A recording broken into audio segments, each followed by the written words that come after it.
Welcome to Beyond the Paranormal podcast. It's another Tuesday. That's right, folks. Another Tuesday. I'm here with my awesome co-host. Pretty Creep Show. Hello, creeps. Happy Tuesday. Yeah, and I hope everybody had a great Memorial weekend. How was your weekend, Critina? I know it was very exciting from what you were saying. Well, aside from the concussion and my dog flying out the back window, there was good food to be had. Some spooky movies were watched.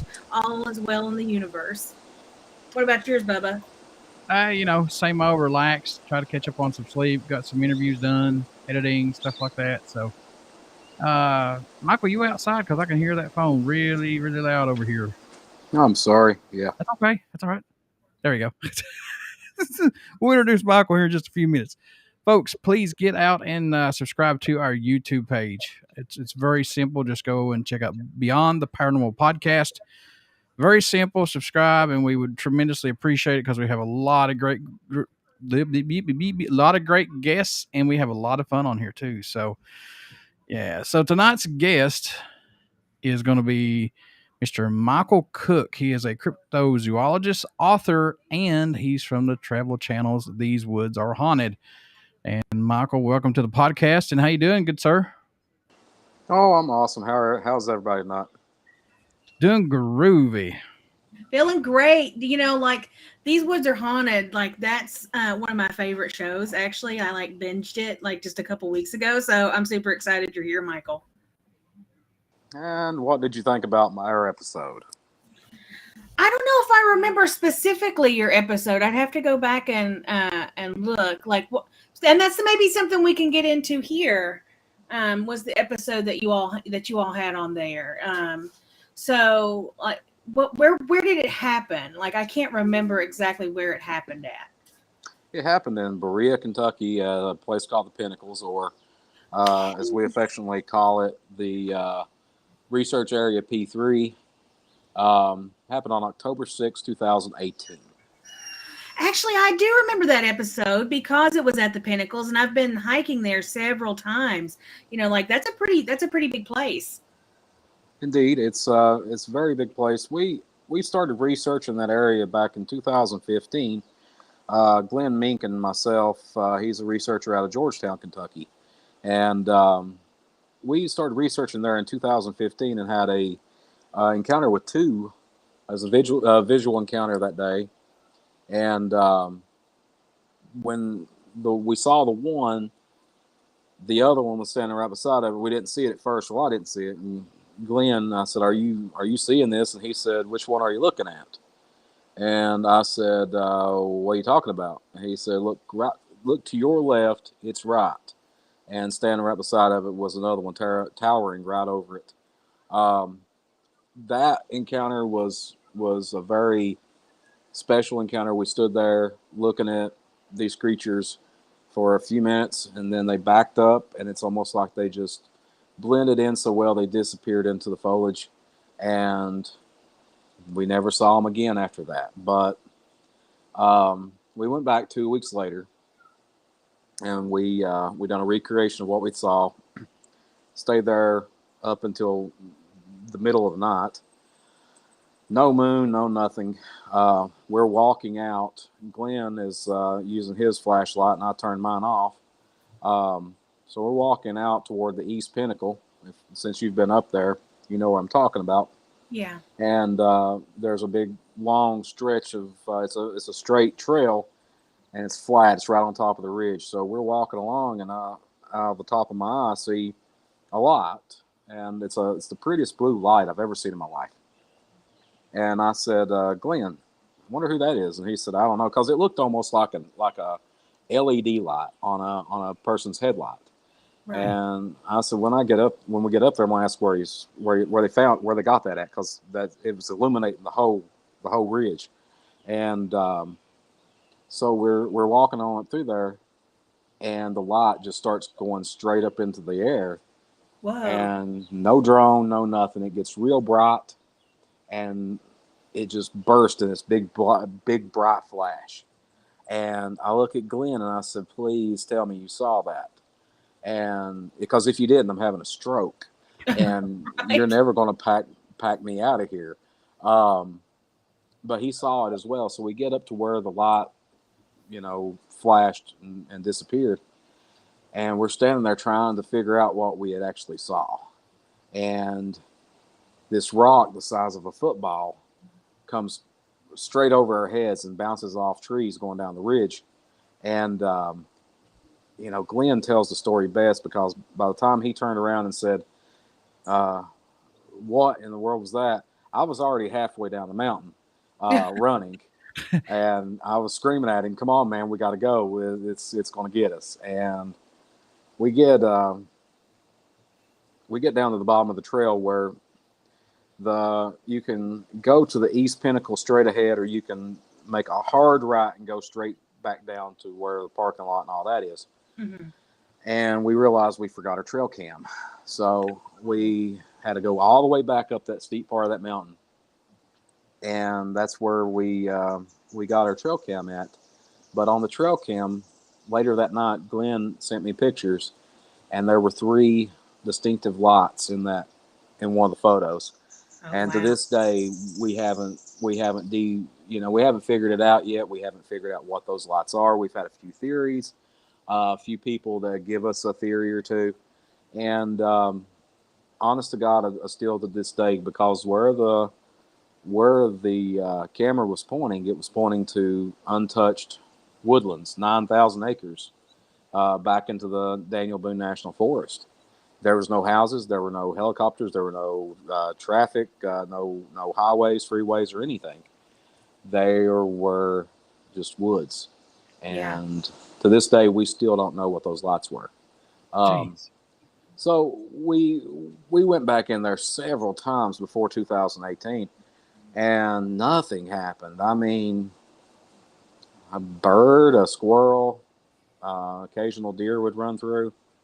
But it's almost like they just left, and like we were in there, so we shut that area down in 2016, toward the end of 2016, and so we're getting. I started dating Gwendolyn Guthrie in 2018, and she wanted to go out Bigfooting and everything, and we had a friend. His name's Kenny, and Kenny wanted to go Bigfooting, and to me, the research area I was researching at the time in 2018, we didn't know a whole lot, but we knew there was a lot of action. And it was, I can't say the definite area where it was at, but it was in the Daniel Boone National Forest, pretty far away from the Pinnacles. But I decided to take them into the Pinnacles. I told them the story about the light and the 2 that we'd saw that day in 2015. And I said, we can go up. Neither one of them ever been on the Pinnacles. So we can go up, we see the lookout and everything, and we'll come back out. By the time we get up there and out, it should be about dark. We'll be able to go to the Paddy Wagon in Richmond, have a beer, some chicken wings, and have a good night, because I just came off the road from doing something else, and I was wore out. I forgot completely about scheduling this with Kenny until he called that Saturday morning and said, hey, I'm coming up. And I'm like, oh no. So we go up, and anybody that's watched the show knows, and I've had several people say, well, you didn't take a flashlight with you, blah, blah, blah, blah, blah. Well, there's reasons for that. Well, I went in there with full intentions of coming out before dark. I mean, in a survival mode and all that stuff, stick it in your ear. I wanted to be out by 8 o'clock that night, drinking beer and eating chicken. That's what I wanted to do. That was my plan. And we got up there, we watched the sunset, and it dawned on me that the sun was actually setting, and it gets dark there quick, especially in the fall. So I said, guys, I didn't even bring any flashlights or anything with me. And they're like, so Kenny gets in his backpack, and on the TV show, it shows him coming out with 8-inch mag lights. In reality, the more we get into the TV show, I'll let you in on a few things that were not completely and totally accurate about the show. 95% of the show was full on, dead on, just how it happened. 5% of it was mocked up for a little bit of TV drama. Yeah, a little razzle dazzle. A little razzle dazzle. Get the viewers coming in. So, Kenny gets in his backpack on the TV show and pulls out 3 8-inch flashlights. In reality, they were keychain flashlights. And we and those of us who've been on the Pinnacles, I've been on every trail to Pinnacles. If you do the whole Pinnacle, like if you go up the west side, cross over to the east side, come down and around, it's 9 miles. It's a 9-mile hike. It takes you all stinking day to do it. We did not do that. We went up the East Pinnacle going up, and since it was turning dark, we went down the Indian Trail, which is straight down the mountain. Yeah. So we're using these little bitty teeny tiny flashlights, and pretty much all they are is for something for us to see by, so we don't trip and kill ourselves. Because there's some parts on the Indian Trail that get really, really steep. It's just up and down, straight up and down, and we get about a quarter of a way down, and you have to cross these rocks. And there's just a little tiny trickle of water going over the rocks, and that makes it very, very treacherous, slick. So Kenny is 6'4", 6'5", 300 pounds. I told him, I said, buddy, I love you, but I'm not helping you down. You fall, you're going to the bottom, and I'm not going with you. Quinn, on the other hand, I'm like, hey. So I'm over on the one side helping her down, and she's coming off the rocks, and up on my right side, which I've been looking up the mountain and been up on the ridge, up on my right side, I heard what sounded like a footfall. And I said, huh. And Gwen said, what? And I, because she could see that I had a look on my face, and I said, nothing. You know, I was zoning out pretty much. So I help her, and I let her and Kenny just steps ahead of me, and I'm listening as we're going down. I kept on hearing something walk, and every time that I would take a step, it would take a step, and I started walking, and I got a little faster. And I stopped dead in my tracks. And when I stopped dead in my tracks, I heard it move 2 more steps. And I said, okay, this is definitely something's following us and watching us. And I walk up, I catch up to them, and I said, hey, guys, listen. We need to get on down. You know, let's pick up the steps here. Let's get on down to the bottom, and you know, who knows? We might do a little tree knock here or there and see if we hear anything before we leave, because by that time I'm full on in Bigfoot research mode, and I'm ready for some action. And we get down on the show. It's like we're miles away from our cars. In reality, we're not. We're 500, 600, 700 yards, give or take. Yeah. If we had to run, we may have just been able to make it. However, I told them not to run. But we get down to this little swag, this little dip in the trail, and I said, okay, guys, listen, it's time to be honest with everybody. I've been hearing something follow us all the way down this mountain. Well, Kenny, he gets all alarmed, and he goes, Mike, I heard the same thing. And he asked me a couple times, what was that? And I kept on saying, I don't know what you're even talking about. Because I didn't want to alarm him. Yeah. And because that's an actual, you know, that's a scary event. If you've never been around any of these creatures or any animals whatsoever, and you're being stalked or watched or whatever in the woods, that is an alarming event.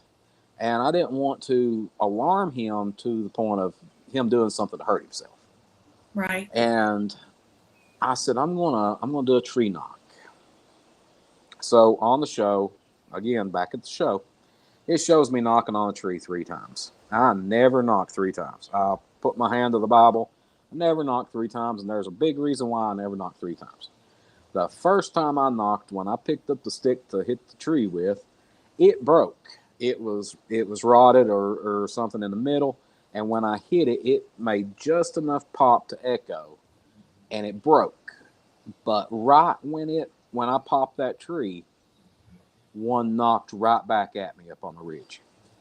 And Kenny, he's like, "What was that?" And I said, "Kenny, what was that? What are we out here for?"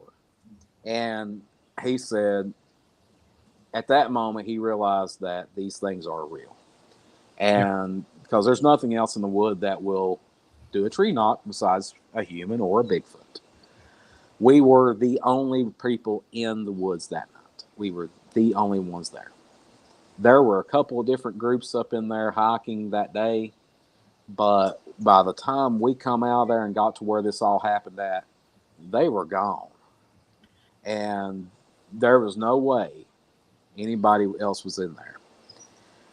So as the tree knock happens and all that stuff, we hear something walk below us. And I'm thinking to myself now, hold up. How can that one get from the ridge down here? And, common sense has already kicked in, but I'm still in a little bit of denial and trying to rationalize that this can't be more than one creature. Yeah. What's the chances of this actually happening? So I look at Gwen, my phone, and this is a paranormal show, and I said we'd get into this too. Rewind back to when we first went in the woods. I had my phone plugged up all day long. When I left the house, I took my phone off charge and actually plugged it up in the car because I wanted a full charge all the way down there and be able to take pictures.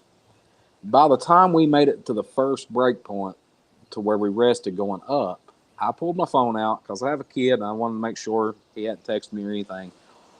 And my phone was dead. And there was no real reason why that phone should have went dead because I hadn't used it. Right. Period. Yeah. And Gwen, she had one of those battery cells, the portable chargers. And hers went dead several times, but she was able to charge hers back up. And Kenny's was completely gone. It was crapped. It just died. So I tell Gwen, I said, "You got full battery charge?" And she said, "Yep." I said, "Go ahead and start videoing this. We need something to document." So her storage was full. And she went over on YouTube Live, but made it private. So there was nobody watching it, nothing like that. But theoretically, it was recording on YouTube to restream at a later date. And so she starts recording. And she recorded this whole event for 53 seconds or so, or 53 minutes or so. We had nonstop 100% action. And the TV show goes into that. And, we had tree knocks all around us. At one time, I heard 6 different movements around us. And then some miles to say that would be 6 different creatures. I'm not saying it was. I could have heard something make a double step or whatever. Sure. But the show says 2 creatures. In reality, there was at least 5, maybe 6 creatures there around us. Wow. It got to the point to where it became a do we get out of here? Do we get out while the getting's good, or do we stay and see what happens? Gwen drew a symbol in the dirt and was standing in the middle of it for protection. And I walk over to her and I said, "Hey, we probably need to be getting on out of here." And I walk back down to Kenny because we're kind of in a triangle position. I told him, I said, "Let's triangulate ourselves. That way we can all hear from different directions, and we won't be mistaken what we're hearing. Mhm. And so I walked back down to Kenny, and I put my hand on his chest, and I pat him, and I said, "Kenny, you okay, buddy?" And he's cold, he's clammy. I could feel his heartbeat through my hand out of his chest. And he said, "Mike, I'm scared." And I said, "Okay, buddy, listen, there's totally nothing to be scared about. I've got you, buddy. We got each other's backs. I've got you, man." And he said, "I've got to get out of here." And he said, "I've got a heart condition and all this stuff." And I'm like, "Man, Oh my gosh. this is the wrong place to have a heart condition." For real. Yeah. So Why tell me now? I turned around and walked back up to Gwen, and I said, "Baby, listen, we have to get out of here. Kenny's going to have an MI on us. And I don't know what to do if this large man has a heart attack on us out here. I know what to do, but I don't know if I'm going to be able to do anything about it." And I went to touch her on the shoulder to make sure she heard what I said. And when I touched her shoulder, this running, it was like it was just stop, stop, stop, stop, straight toward us. Uh-oh. And it stopped right outside of flashlight range, which in reality, I mean, it was about 10 foot. And in subconsciously, like I didn't even know I'd done this, I drew my firearm, my sidearm that was hanging on my side. Gwen had already come around me in the blink of an eye, and she was behind my leg. And I had my firearm drawn. And I said, "Whatever you are, you have to stop. Don't come any closer." And you could hear it like walk back and forth, and it was like huffing. Huh, huh. And I said, "You got to stop. We're leaving. I don't want to hurt you, but don't come any closer." And I look at Gwen, and this is a moment of somebody said one time that it was bravery. I say it was stupidity now. But I'll look Probably at somewhere Gwen in the middle. Probably somewhere in the middle. smack dab in the middle. I look at Gwen and I said, "Babe, listen, you and Kenny go on, and I'm going to stay back." And she said, "No." And I said, "Yes, you two go on. I'm okay with this. I'm fine." I said, "That way, if something does happen, you all have a good run and go. I know I've said don't run, don't run, don't run, but if something should happen back here, run. Don't look back. Don't come back for me. I'm perfectly fine with this. Just get to the car, call 911, and whatever you do, don't utter the word Bigfoot, because they won't come." Yeah, they just hang up the phone and there you'll be, So that's a good call. So I said, so they get on in front of me. They're 15, 20 foot in front of me, and I'm just kind of meandering along back in the back. And I could still hear them behind me. And in my mind, I said, "Okay, listen, you all, I don't know if you heard me when I said it out loud, but if you can hear me now, let's not do this. There's one in the chamber, 9 in the clip. It's ready. I may not hit none of y'all, but if you come closer, we're going to find out just how good of a shot I really am." So at no point in the 20 years I've been Bigfoot researching have I ever been a kill kind of person. I've never been shoot first, ask questions later kind of person. Never have been that person. But when it comes to me and my own, and in light of recent events, I am full on prepared to kill for my own. Yeah. And don't matter what it is or who it is. And like I said, in light of recent events. So before anybody comes at me and, with teeth snarling and everything, don't do it around my family or friends. And so I'm walking along though, And I get on down, and I take the flashlight and I look over my shoulder. And when I did, about 15 foot behind me, a very large, I couldn't tell you how tall, but a very large silhouette of something took one step across an 8-foot trail. And Good. that's when I said, okay, bravery is over. It's done. And I very briskly, never ran, never jogged, but I briskly walked up to Kenny and Gwen, put both my hands on their backs, and pushed. And I said, "Go, go, go! Don't run, but we got to walk faster. We must go faster." Right. And so at the bottom of this trail, and you know it since you've been there, is it's like an amphitheater, and there's a shelter house there. It's got 10 sides and a couple bathrooms in it. So once we made it there, we had light, we had street lights there, and I said, "Okay, guys, what did you think? What I want to know right then and there, what's going on in your heads?" And by the time I got that out of my mouth, rocks just came like plummeting on us. And I'm not talking gravels. I'm talking rocks the size of a softball and bigger. Good Lord. Hitting the side of this building. Rocks that I could not physically, I think of myself as a pretty stout person. I could have not physically tossed them up in the air as far as they were being tossed. So that being said, there's a lot of things that rule out people doing something to us that night. That being one of them.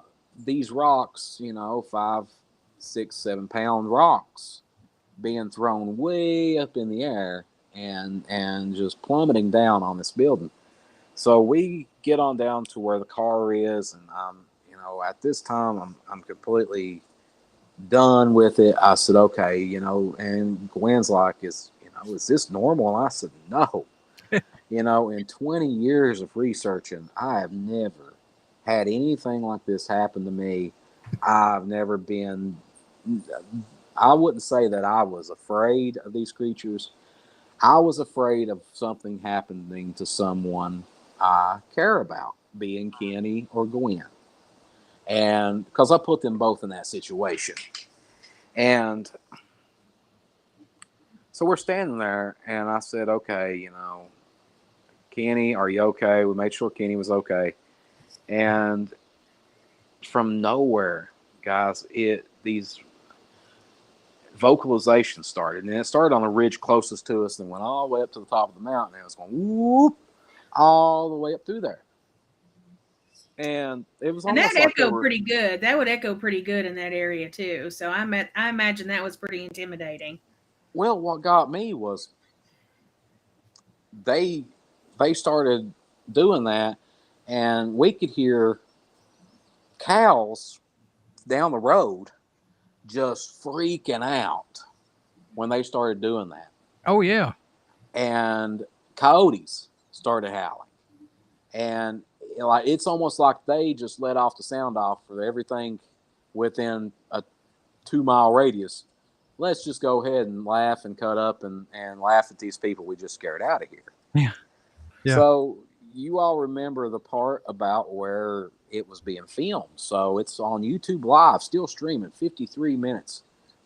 I look over, Gwen's phone has a red line on the battery thing, and I said, babe, listen, hurry up, end that, share it, save it, and share it. So she ends it, saves it, and goes to make it public and share it. And all of a sudden, the YouTube app itself completely blinked out. Oh, no. And I said, that's fine. It was being live streamed, so we'll just go back on there and bring it back up. So she rebooted her phone, started it back up, and went back on there. And I promise to God, it said 53 minutes when we first saw it right there when it came back on. And we hit play, and I've physically watched this go from 53 minutes down to 9 minutes and some odd seconds. Wow. And I said, what the hell just happened? Yeah. And she said, I don't know. And y'all, I went for 2 weeks. I don't know if anybody out there's ever tried to actually talk, physically talk to somebody on the phone at YouTube headquarters. But I'm here to tell you, I would rather take a beating than do that again. I went for 2 weeks trying to get a hold of people. So I finally talked to this guy.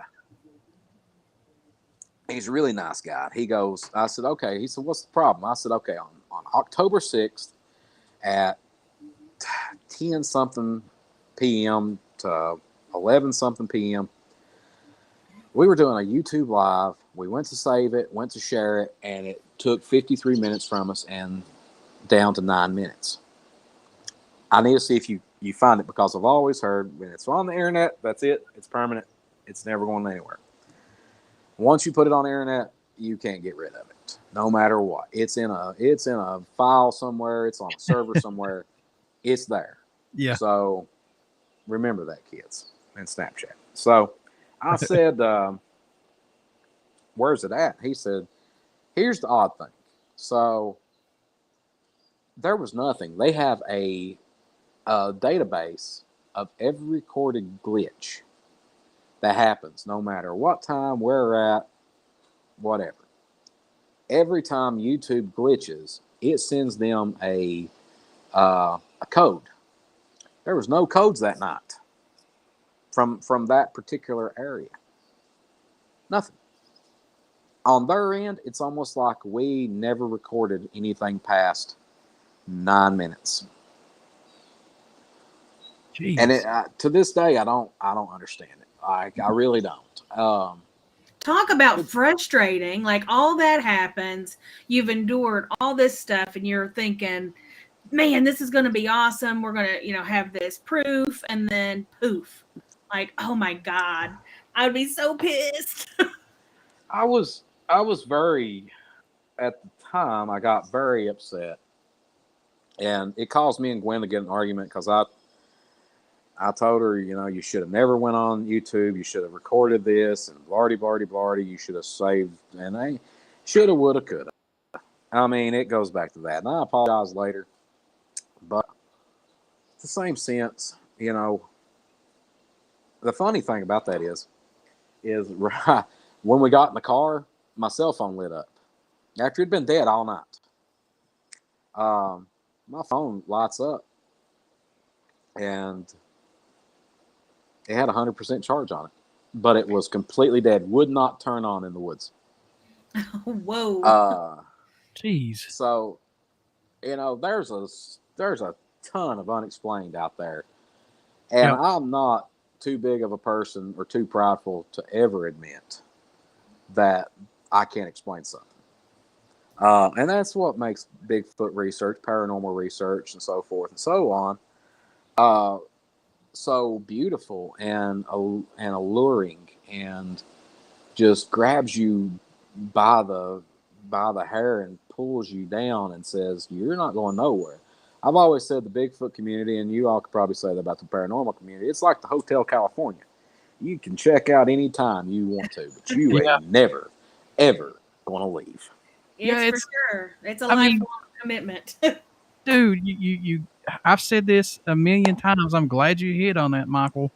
Like, you go in those woods, man, all hell breaks loose. I mean, you don't know if you're going to have the signal to have somebody come help you. You don't know, because like when you get in Mother Nature's world, you're there. I mean, she can either say, here's your signal, or not. You know what I mean? Because so crazy. But I can't say that was paranormal. I can't say that was just something earthwise that caused. You know what I'm saying? It could have been anything that caused it. But for you to get back in the car and have the signal come back on, that blows my mind. That's just, yeah, to show no power and then go back to full power. It's like, wait a minute, that's not how that works. yeah. That'd be nice if it did. Oh, so we've got a couple folks in the chat right now. Zach from the Southern Illinois Monster Hunters said, hello, ladies and germs. John and Critty, hello. Hello, Michael. We love Zach. He's a good one. And then John, somebody named Sakiria. Yeah. I know who that is. Hey, John. Yeah. Hey, John. Howdy. So Michael, in terms of, so you were mentioning like the fact that, looks like we lost him. Yeah, he said his power just kicked off. So there we go, right doing our interview. Oh man, I was going to ask him about what they call the woo, the woo of the Whoop, Bigfoot whoop, whoop. thing. Because I don't know, like the fact that it happens in like all these other countries and it's all these other cultures have all these myths about Bigfoot. That's what I find to be the most compelling about it. So I'm always interested to see what other folks have to say about that. And it's cool too that you like you said, he hit the tree, and that this is the typical research of a Bigfoot researcher. You hit the tree and you get those responses back. Hello, Johnny Freeman. How you doing, sir? Hey, Johnny. You get that, and then you hear those whoops like that. I've never done that in the woods, and I don't think I never. Well, I probably would. I don't care. I'd probably do it just to see what happens because I'm interested in stuff. But Do you ever think back to when you were little and like you're in the woods? Because we were all in the woods when we were little kids. Like we weren't afraid of nothing. I know you're the same way. And like you're making all kinds of noise up there yourself. Like I wonder how many times while we were up there making noise that there's something like tapping on the trees or whooping and we're just not paying any attention. Like when I hear about these very close encounters that these folks have been having, I just kind of flash back and I'm like, did anything like that happen? Because we were so used to weird stuff happening in the woods. I don't know that we would have even noticed as kids. oh yeah, for sure. I'd watch all these paranormal stuff when I was a kid. I'd go out to these places in the hills and take photos. Go, look at that orb, buddy. There's a spirit right there going around, just to freak my little cousin out. And she, wow, pretty hilarious. But yeah, there's. Oh man, and just think, I'd go way deep in the woods, and I never seen like any feral people, which I don't know what I would have done if I did see them, or. Now, you mentioned the feral people earlier. What or who are the feral people? Like this has totally intrigued me since you mentioned it. They're from Mud Creek. No, I'm kidding. Are you the Mud Creek Mafia? Oh my God, they're gonna kill me. Oh no, I should have said that. Anyway, feral people are people that are extremely hairy. They're very tall. They have really long arms. They have like eyes that are like glazed over like cataracts, and their eyes are sunk in their head. Some of these folks have disinformed faces and stuff, and they're scavengers, man. I mean, they eat anything and everything. That makes me think of that movie with the cave, that those people got on that cave and those people are all like misshapen. What was that horror movie called? Wrong Turn? No, not Wrong Turn. It's they go cave diving or they go cave. It's like spelunking. It might be called The Descent. That's what it's called, The Descent. And I guess the people who get lost down there, the ones who live, get like become albino and like start being cannibals and all kinds of weird stuff. I guess it's evolution. I don't know. That's like the hills have eyes kind of deal. Oh my gosh. There you go. The hills have eyes. Feral people. Maybe that's what it's secretly about, or maybe not so secretly about. I don't know. I've done said it. These hills, they come to life. They have their own community.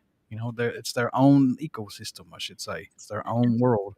And that is 100% true. I wonder if there's ever going to be like, I know that where are the big budget Bigfoot movies? You know what I mean? Like you get stuff about, we have a lot of ghost and horror stories. We got Harry and the Hendersons, back in the 80s and 90s, but that's what I was thinking of, the Harry and the Hendersons. Oh my God. Oh my God. I loved Harry. And it made me so sad. Like when they told him to leave, I remember crying really hard about that. You cried for Harry and the Hendersons? Well, yeah. I definitely did. It made me kind of sad. Okay. We got Michael back, so I'm going to continue my thought here, Mr. Michael. Okay, I'm sorry about that, folks. You're fine. It sounded like a transformer or something blew down the street. No. That was the feral people coming after you. They heard you. It was weird. We were talking about getting the power sucked out of things, and all of a sudden the electricity just wow. There you go. So what was going through your mind though when that happened? When you got back to the car, it came back on. Which I can't say it's paranormal. I can only say it could be something the Mother Nature saying, "Hey, look, you know, keep your ass here." You know what I'm saying? It's like you should be here. Um, what's your thoughts on that though? What was going through your head when you got back to the car when that happened? Frustration, mainly. I was still pretty frustrated, and I looked at my phone, and you ever do something? I do it all the time. I wear glasses, and you go looking for your glasses, and you look everywhere for them, and then you realize that you're wearing your glasses. Um, Yeah. or the good example. The other day, I was on my cell phone talking to my mom, looking for my cell phone. Oh God. I've done that before, or like Oh looking man. for my keys Oh, under in my hand. Been there. You what? You just still there? Oh, it's happening again.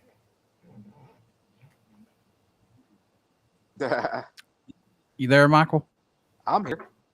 Okay, there Okay. you are. Yeah, you cut out big time. You just went away. Um, but no, what went through my head was I was sitting there looking at my phone, and I was like, "Wait a minute, when did this happen?" And I look, and I have to swipe down for my battery life, and it said 100%. And I was like, there's no way. Like I held the power button down. I done everything to try to boot this phone up. Could not get it turned on in the woods, and it just turned on by itself in the car. Jesus.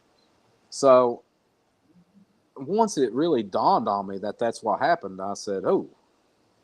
And Gwen said, "I thought you said that was dead." And I said, "It has been completely dead from the time we got to the first break to now."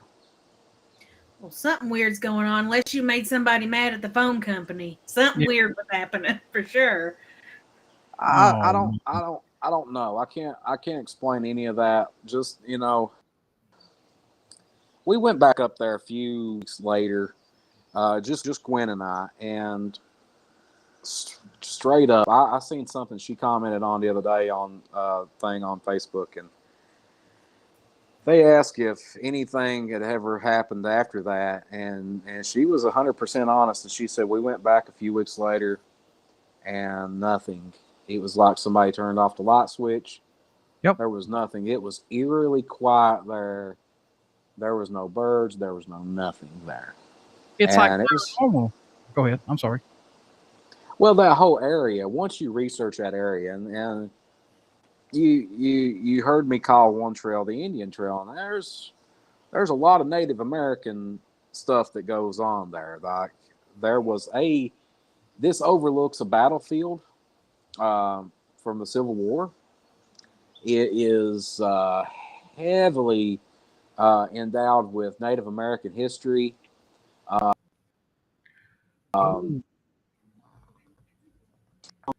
Oh, Michael. there's energy. Yeah, Yeah, you hear me? we lost. Yeah, we lost you there again. I'm sorry. I'm I heard your sorry. limestone. No, you're fine. Limestone carries energy, and Yes. that whole mountain is limestone. And you get to the science part of that, and you could science your way out of that if you wanted to. You can science your way out of anything. But that's the easy way out. Yeah, I'm sorry, but it is. It's the easy way out. And Sure. you can explain everything away just by saying it's smoke and mirrors. However, I cannot explain my cell phone. I cannot explain several things around that whole night.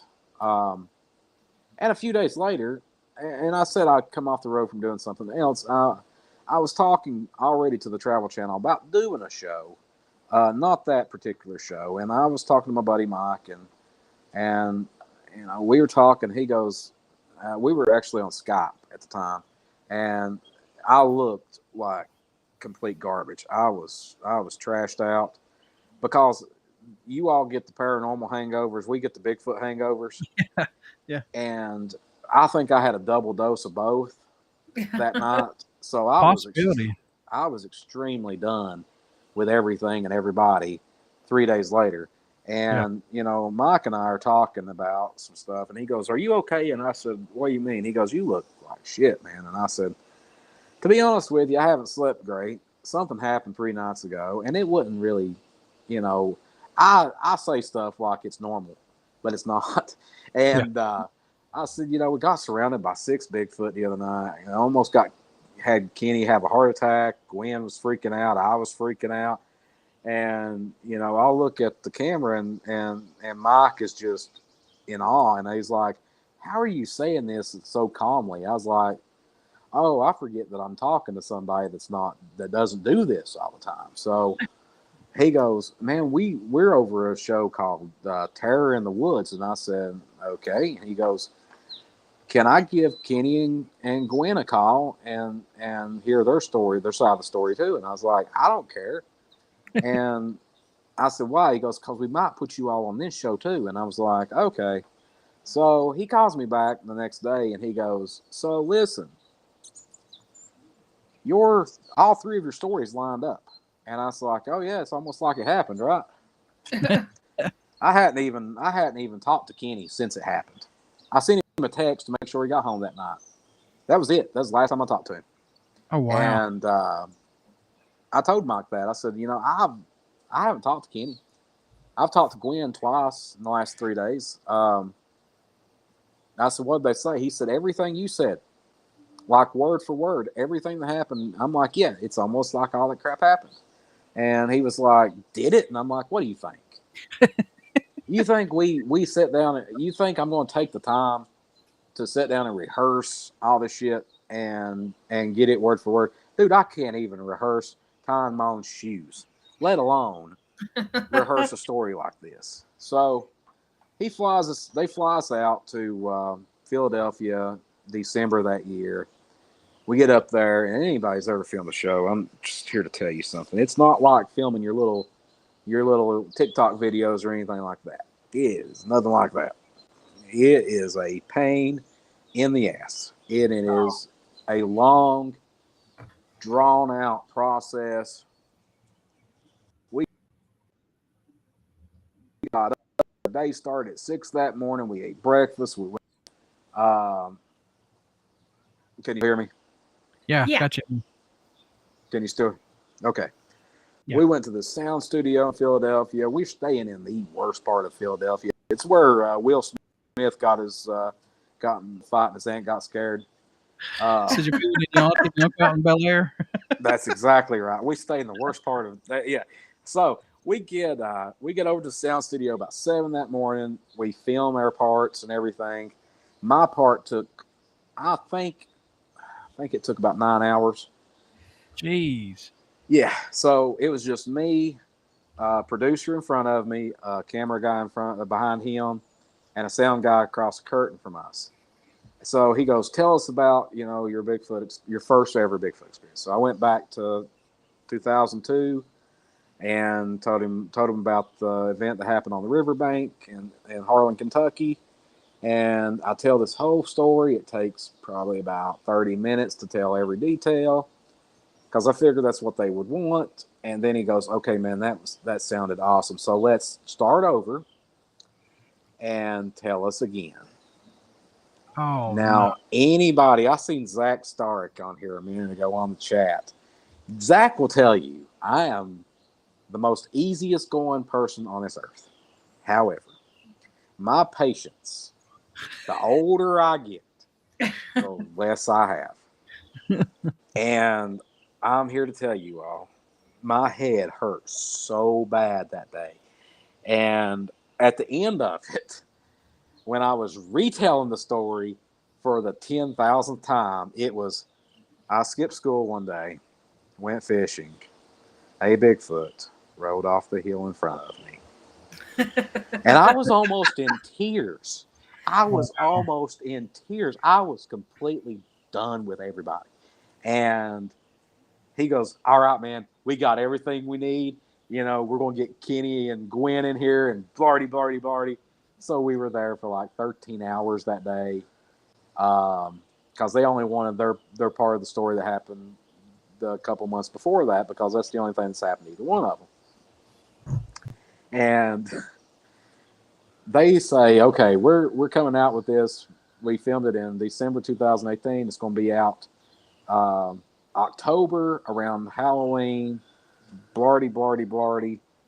Don't say nothing to nobody. You know, we'll tell you when to promote it and all this stuff. Nothing. Absolutely nothing. For over a year. And I'd already started filming this show. And we were filming our first episode in Asheville, North Carolina. Oh, I love Asheville. On March the 15th.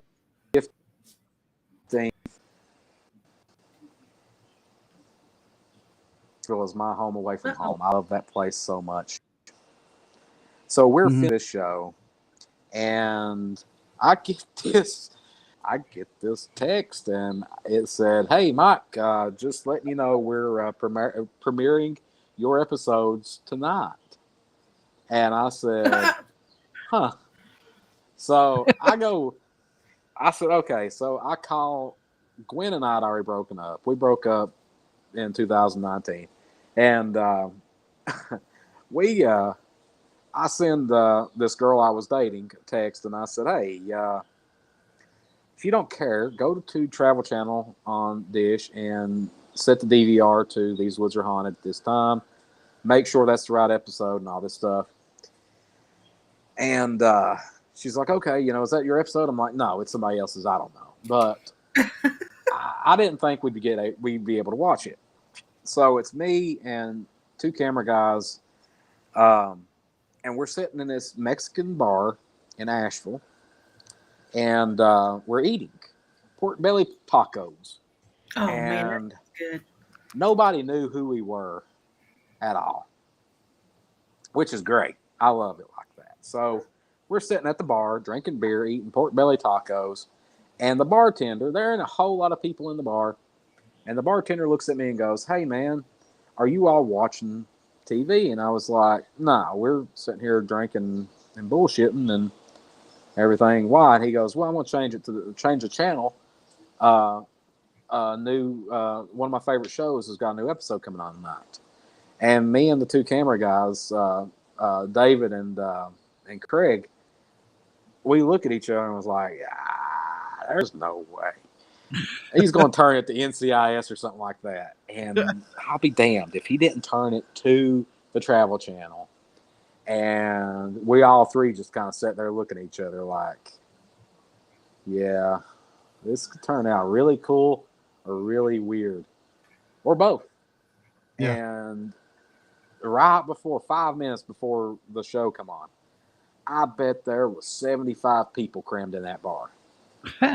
Oh, wow. And I said, okay, there's no way out now. Because I figured if we could hurry up and drink our beer and ease on out the door, we wouldn't be seen. And all of a sudden, the first thing you see on that screen is me. And this old lady sitting on my other side, her and her girlfriend was sitting there. And she looks at me and goes, "Do you know that guy?"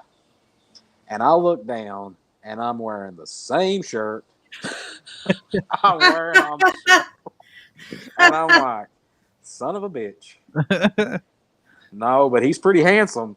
And man, it got so weird and awkward. It was pretty cool. I ain't gonna lie. It was pretty cool. I had a wedding party that was there. They wanted to take pictures and all this crap. But I had my 15 minutes and then I was over it. And now, like, fast forward 2 years later, I get extremely aggravated. Well, I don't get aggravated. I get weirded out. Like, I'm a very awkward person. I know I seem like I'm completely outgoing and talkative. That's on here. There's a reason why I'm not on live video right now. I got a picture of me up there. But there's a reason I'm awkward. I'm sitting here in a Budweiser shirt, by the way. That's one reason I'm not. But I get really awkward. I had an event a few weeks ago, and this little girl, she came up to my table, and she says, you know, she's talking to me and stuff, and we're talking and going on and so forth, so on. And it wasn't even a Bigfoot event, by the way. This is something else. And she came back several times, and then finally her mother came, and she goes, "So Jamie," the girl's name, she said, "she's seen you on TV." And I said, "Oh, okay, I get it now." And she said she's awkward, weird, but she wants to take a picture with you. Is that okay? And I said, "Honey, I'm awkward and weird too." And I said, "Come here, let's take a picture." She took a picture, plastered her all over Facebook and tagged me and everything. But it's super duper weird. But the show that I was filming in Asheville, that happened on March the 15th, 2020. We filmed the 14th, 15th, and 16th. Had a great show lined out. Exactly what happened during that time to the world. Kentucky to a completely different world. And COVID-19 hits and shuts the whole universe down. Yeah. I get this. Yeah, I always tell people, when it rains, it pours, and that's a great saying. But when it rains, it really does pour around me. And that whole year, we all lost. That was it. And when I got a completely different world, 3 days after I got home, my mom calls me, who had Alzheimer's for 8 years or so, had finally decided that it was time to go home. And she died on the 20. Yeah, she died on the 27th of March that year. I buried her. I go home. I work 2 days, and my job shuts down. I move. I hang around in Winchester for a couple more months. I ultimately decide, you know what? There's no place like home. I come back to Harlan County, Kentucky. And I have 2 jobs, and one job I don't talk about because of HIPAA violations. But if you see the picture on the screen, that's actually my picture from work, my main job. And you'll see something hanging around my neck, and you can put 2 and 2 together, and we can be like that. But my other job, I'm a bartender. I'm a bartender, and that's all. I manage a bar, and I'm a bartender. But we're just now getting to where life is back to normal. I went to the eye doctor today, first time since last year. Walked in, said, "Oh, I forgot my mask," and they're like, "Oh, you don't have to wear a mask in here anymore." Yeah. It's almost strange. Okay. It's wild how we can adapt to certain things, for sure. Yeah. We certainly proved that in the last 2 years. And Bigfooting and paranormal. I know of several different haunted places that shut down to the public and all that. Did not allow any kind of paranormal investigations or anything like that to go on. State parks shut down for the general public for the most part. So people, your average, citizen Bigfoot researcher couldn't go out to their honey holes or their hot spots or wherever in the state park. Yeah. For me, I left the area that I'd called home for 10 years to come back to my home that I'd called home for 20 years. And all my life up until that moment. And, in the last 2 years, like I said, we were severely outgunned in this battle. And I said it years ago, sure. and I'll say it again.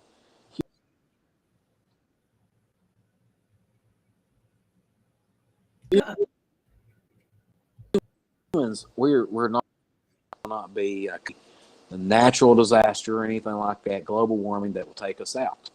it will be a virus. It'll be a disease. It'll be something like the flu. And damned if I didn't call it and say right then and there. And, you know, I was one of those people back when this happened, like, oh, that's bullshit. Yeah, there ain't nothing to that. Hey, people, you know, wash your hands. And I got vaccinated, and I got the 2-dose vaccine. I done fine through those.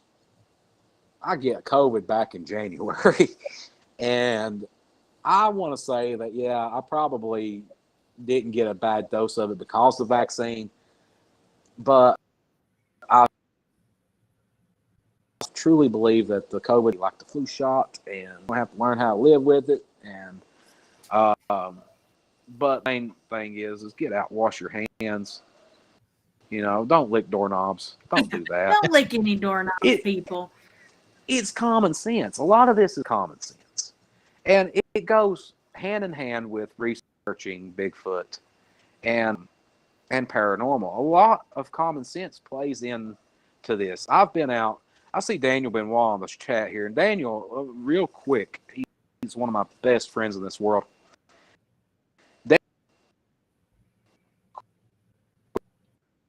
Been out with me Bigfooting. We are both the same kind of person. We will do everything in our power to explain something way before we ever come to the conclusion that it was a Bigfoot. Yeah. Every single time.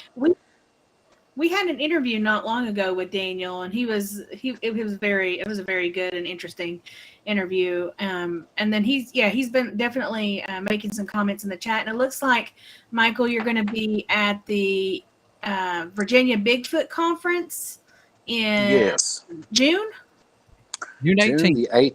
June the 18th. I will be there along with Todd Neese and Justin Decker, the North Carolina Squatch Watchers, and several others. Todd is a veteran, both military and Bigfoot, for 40 years, give or take. Justin is out of the Smoky Mountains. He is a fantastic researcher. The North Carolina Squatch Watchers. Those guys, if you don't know them, go to their YouTube, look them up. Fantastic guys, and I'm not just saying that because one of them is a cook like myself. But if Taylor gets wind of this, I love you, buddy. I can't wait to see you in a couple of weeks. But there's going to be Bigfoot there. There's going to be 2 Bigfoots walking around. The Transformers are going to be there. I have yet to see these guys, but apparently they put in a lot of time, money, and work into these extravagant costumes, and they must be something to see. The beauty of this is the event to go and see the Transformers and hang around booths, meet me and others, is completely free. Now, to see us speak, that's a different story. I'm not 100. You go to the www.vabigfootcon.com and see what the prices are on that. Daniel will probably put something on here about the prices if he's listening. The fact of the matter is, though, Daniel and I was on his last week when we had to reschedule this interview. Daniel sent me a message. He said, "Hey, are you free tonight?" And I said, "Yeah." He said, "Well, why don't you join my podcast?" So I stopped in and spoke with Daniel on his podcast, and we went through a lot of different stuff. But Daniel and I, like I said, we've been out together. We've researched together several times. We've had verified events happen around us. Mm-hmm. And, you know, I never go into great detail about much like on podcasts. You got questions, there you go. $20 admission, military, law enforcement, EMS, etc. is half price. So first responders and the military are half price. So it's $10 admission to see the speakers. Well, that's a good deal. If you want to hear more details of stories and all this stuff or what happened, I put on a presentation. It's called my dogs are barking. It's not called My Dogs Are Barking. I understand that. I put on a presentation called The Bigfoot Experience. And it's a prelude to the book coming out that is titled The Bigfoot. Kind of like Logan or the Wolverine. This is the book to read about Bigfoot research, history, where we have been and where we're going. And there's 2 books coming out by me. The first one is actually the second one. So the first book coming out at the end of this summer is called The Cryptic Cookbook. Oh, nice. And I am currently, if anybody's listening, if you are a Bigfoot researcher or enthusiast, if you had anything happen to you, and coincidentally you are mean on the grill or with a skillet or whatever, you bake, do whatever, I need you to get a hold of me. Send me your recipe, send me your story, send me a picture of your food and you out doing what you love to do. And I will put you in this book and you will get a free copy of it when it comes out. And this will be a collection of recipes from and by Bigfoot researchers alike. I love that you're doing this, Michael, because it seems like every time we talk to someone in the Bigfoot community, food comes up and it makes my little heart so freaking happy and makes me so jealous because they're talking about all these cookouts and stuff. And I'm like, dang, we are missing out. Well, I've got a brand new endeavor out too, and it's called Sasquatch. So Sasquatch is the sauce that's boss. It's a barbecue sauce. I've got 3 varieties out right now. I've got 2 flavors coming out actually pretty soon. I done a test run this past week, and both flavors went off without a hitch. It's on like Donkey Kong. I've got a website at sasquatch.com, SOSSSQUATCH.com. That's a beautiful play on words. And it's and the tagline is 20 years of Bigfoot research and culinary creations. I've created a barbecue sauce that is unlike anything you've ever had before. A sauce that is so delicious that even the Bigfoot himself would venture out of the woods for a taste. I do have one question about your experience, Michael. Okay.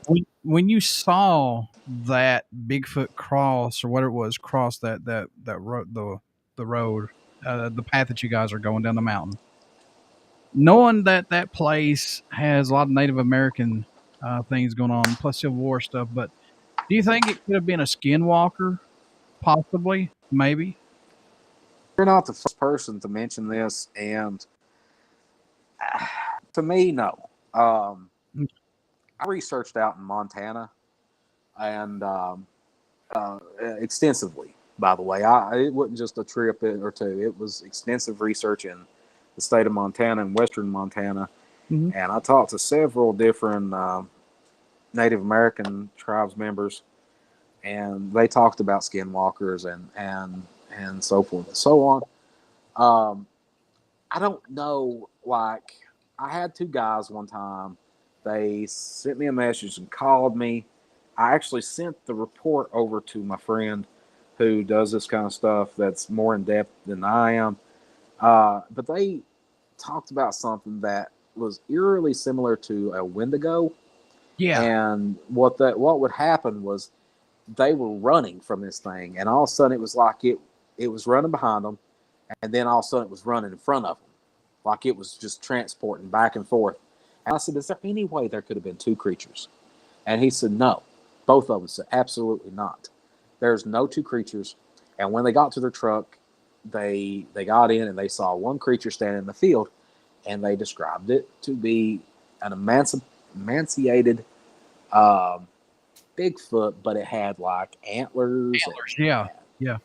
And just this glow coming off of it. And I said, guys, listen, I appreciate you calling me and telling me the story.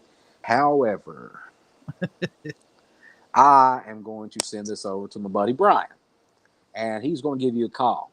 And because he'll go toe to toe with one of these things I won't. I don't know anything about them. But as far as skinwalkers go, I don't personally, in my opinion, I don't think that was the case with what happened up there. Especially with the whooping and the tapping and the throwing of the rocks. That's all. Like a lot of the people we've interviewed have had very similar experiences. Like it seems to be, like there's a correlation for sure between those events and like a Bigfoot presence. Well, I had one event happen that I have only told. I've only told one other person this, so you all are exclusive. And this happened about 2 years ago. So I've never told this on a podcast. I told it to a buddy of mine at a conference one time because he had something similar happen to him. So I'm researching in the woods by myself. I'm in an area. This was in eastern Kentucky. This was in Harlan, Leslie County area. I won't say where exactly it was, but I'll say this. So I'm walking down this trail. I'm actually heading back to my truck. I'm leaving for the night. I had nothing go on that night. I turned my camera off. I turned all my recorders off and everything. So I'm walking, and I'm probably about, hang on just a second. I'm probably about a quarter to half a mile from my vehicle. And I hear something that sounds like a child laugh. Ooh, creep factor. And then I heard something that sounded like a child cry. Well, automatic, I'm a parent. So daddy mode kicks in. And I turn my flashlight on bright. I had it on dim at the time, just enough to see where I was going. I turned on bright, and I'm looking around, and I said, hey, who's out there? Do you need help? And I'm looking around, and something goes, help me. Oh, no. Oh, and I said, okay, baby, where are you? Tap a rock or something like that. Where are you, honey? Come to me. And it laughed again. not a good sign. And I said, okay, let's not play game. Where are you? I'm asking these questions. And it started crying again. And then all of a sudden, it stopped crying. And I would take a step and it would laugh. And I said, okay, I'm done. That's it. I'm not dealing with a child. And the only time, and this is the reason why I've never really told this story, the only time in my professional research life have I ever flat out ran from something. Yeah. I ran with everything in me. And at the time, I was over 300 pounds. But I was moving on. And I got to my truck. And I get in. And I went to start it up. And it was right outside the door. It laughed again. Oh, No. man. All right, I'm getting So major vibes wheels. I spun wheels and got the F out of Dodge. How far was you back in the hills, though, when that happened? It was probably 30 miles off the main highway. Jeez. Well, I know growing up. It was up on an old strip job.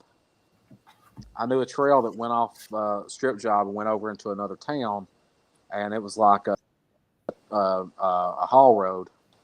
But the strip job was completely done at the time. It was and everything, and I went up there just four-wheeling actually one time and had something. I heard a wood knock, heard a couple of whoops, and I said, "Hey, I might need to come up here more often and see what's going on." But like I said, when I shut the door and went to start my truck, it laughed right outside my door, and I didn't look. I didn't roll my window down. My doors were locked, and I promptly start, drive, go. Yeah, I would imagine so. Jeez. I mean, you hear that all the time, though. Like, if you hear a voice in the woods, especially where, we grew up, I mean, and you in Harlan County, Michael, like, you hear something at night.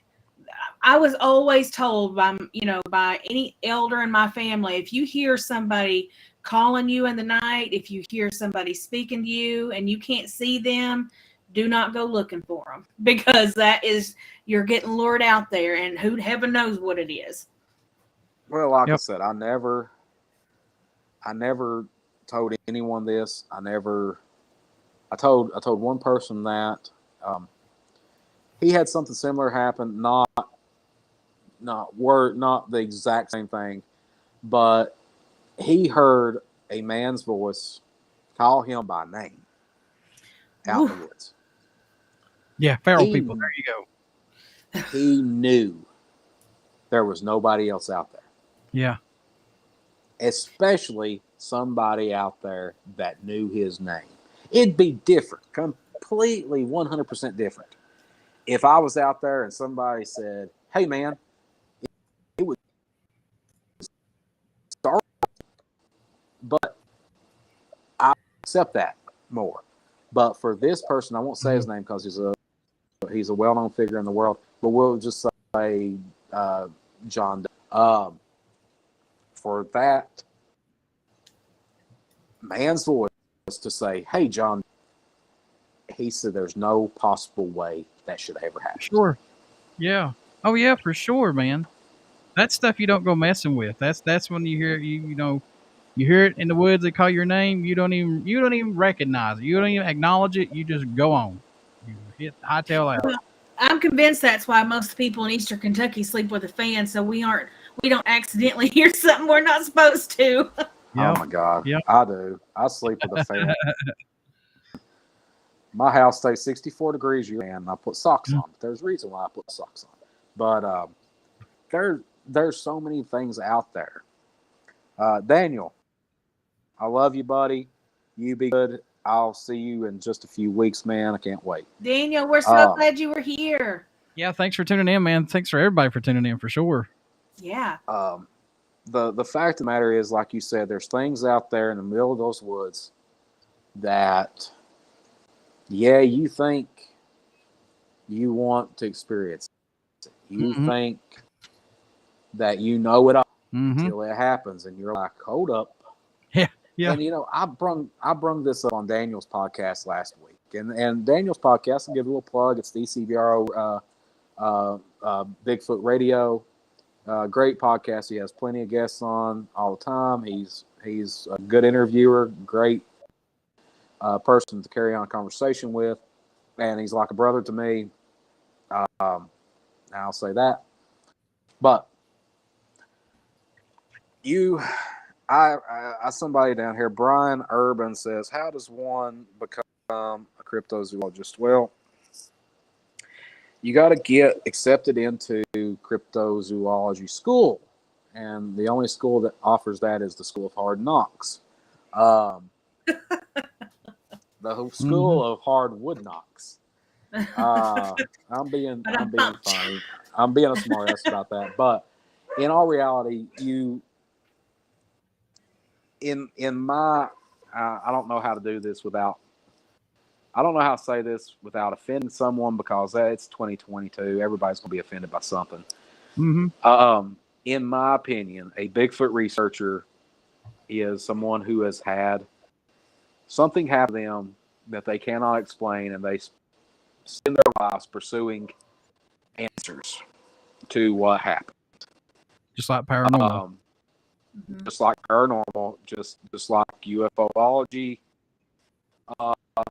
Just like, zoology. Yeah, break cryptology down. Cryptozoology. So crypto is derived from the word cryptid. Cryptid is hidden. It's the definition for cryptid is hidden. Cryptozoology is the pursuit of animals that have either been non-existent or extinct. Quite like the scene in Tasmania and Australia, the Tasmanian tiger. It was a well-known animal proven to exist, just supposedly years. Last one that was alive died in captivity. However, I can tell you with 100% certainty that these things are out there still. They might have, their numbers have dwindled, but I, with two eyes, have seen a recent video from the last 2 years that is clear, not doctored, not blurry, not just a flash. I have seen it with my own eyes that these things are alive and. But yes. Go ahead. I'll let you finish up. Then we gotta head on out here. Going back to cryptozoology and the whole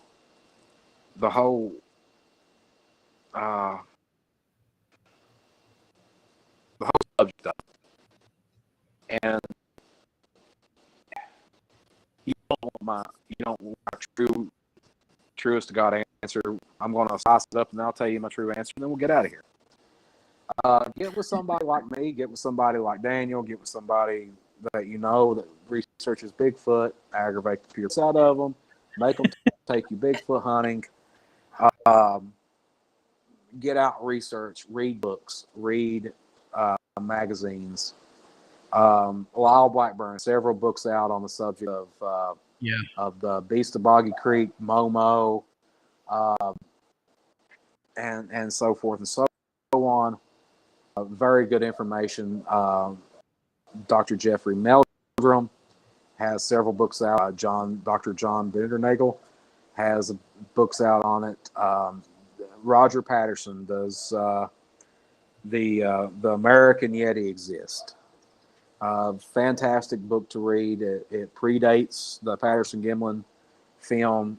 John Green has books out, but get into it, read it. Don't, whatever you do, watch a TV show.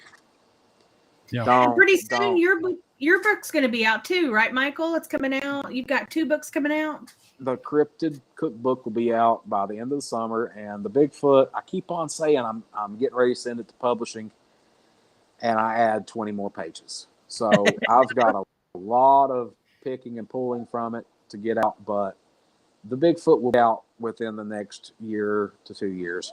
It's a book. I plan on writing one book, and it's the book to end all my books, so that'll be it. Okay. Where can we find it at? It's on your website or just on Amazon? He's still whenever it comes out, that'll be on Sasquatch.com, which I'm working on another website for myself. But like I said, whatever you all do not watch Finding Bigfoot. I mean, don't watch it. It's fun. It's entertaining. But what happens on TV, remember, it is TV. It's for TV. Been produced. And I've worked on several different shows over the years, and I can tell you that for the most part, yeah, it's mostly true. Some of it, no. Some of it's just for entertainment purposes only. One of my favorite shows on earth is Mountain Monsters. Know all those guys, love them to death, but it is what it is. Yeah, it's TV. It's the Scooby-Doo gang.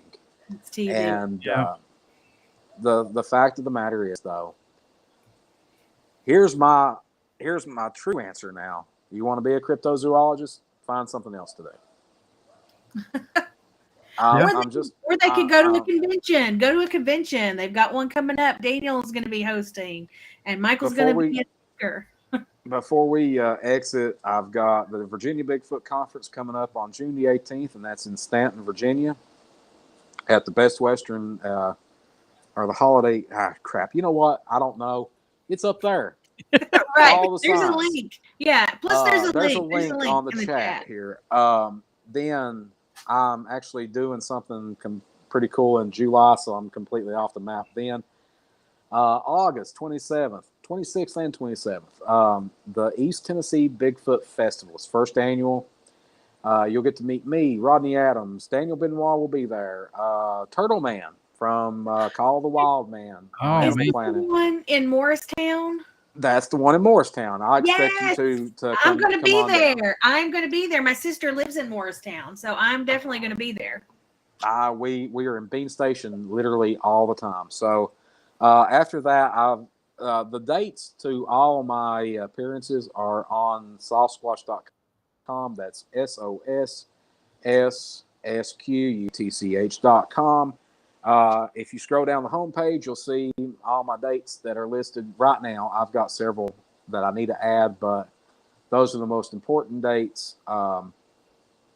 Then August, then September, I've got there's some stuff going on in Greenville, Tennessee that I'm going to be a part of. And I'm booking events right now. So if you have a conference or an event, a cook-off, whatever it is, you don't want to win, because if I enter it, I will win it.